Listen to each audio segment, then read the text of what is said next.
This is Michael Morales, and he could become the UFC's welterweight champion in 2027.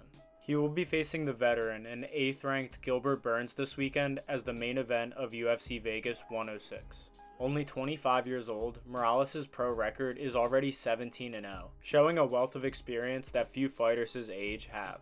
Michael Morales is 5-0 in the UFC, and I just watched back his fight against Neil Magny to break into the rankings, and he showed an amazing game plan, starting off with those strong leg kicks that he knew were already battered from Magny's previous fights, and was super patient along the fence when Magny was trying to take him down, used a spinning back elbow to knock him down, and used dirty ground and pound in order to finish him, get positional advantages, and put him away within the first 5 minutes.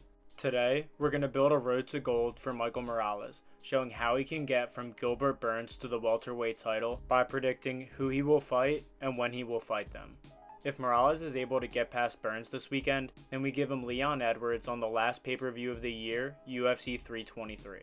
Leon has expressed interest that he does want to get one more fight in before the end of the year, and I think this will be a favorable matchup for him against the top-ranked guy in the boxer of Michael Morales. After he just got done getting ragdolled by Brady and getting dumped on his head by Bilal, I don't think Leon is looking to face any more wrestlers in the near future. I don't think the UFC plans on putting Leon as a headliner in London after his last 2 performances, so expect him to come back to Vegas, the place where he defended his belt against Colby Covington, and try and take on the young up-and-comer in Michael Morales.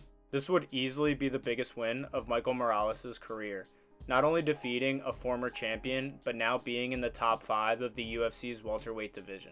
Even though he's going to be 7-0 in the UFC, undefeated, and in the top 5, we all know the state of the UFC's welterweight division. You've got Brady, who wants a title shot, Shavkat, who wants a title shot, Joaquin Buckley and Ian Gary on their way up. So we're going to have to put Morales in a title-eliminator. That's going to come against Brady at UFC Philadelphia in June 2026. Even though Brady is the number 1 ranked contender in the UFC's welterweight division, he doesn't look like he's the one next in line for a title shot. It looks like the UFC is going to push Islam Makhachev up to welterweight to see if he can achieve double champ status. So I expect Brady to fight someone like Ian Gary towards the end of the year.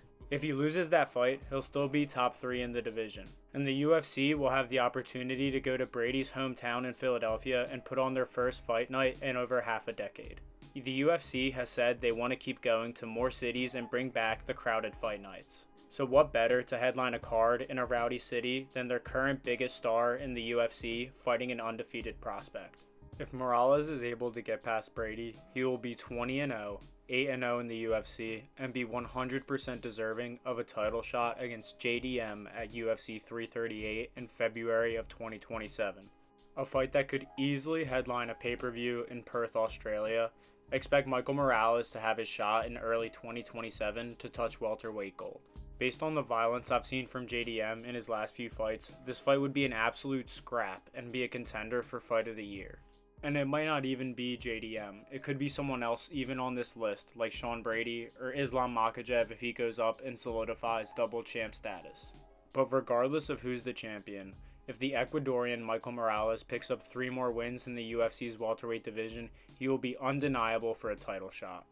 If you guys made it this far in the video, thank you so much for watching. Let me know in the comments what you think of Michael Morales and whether you think he has a chance to become a UFC champion.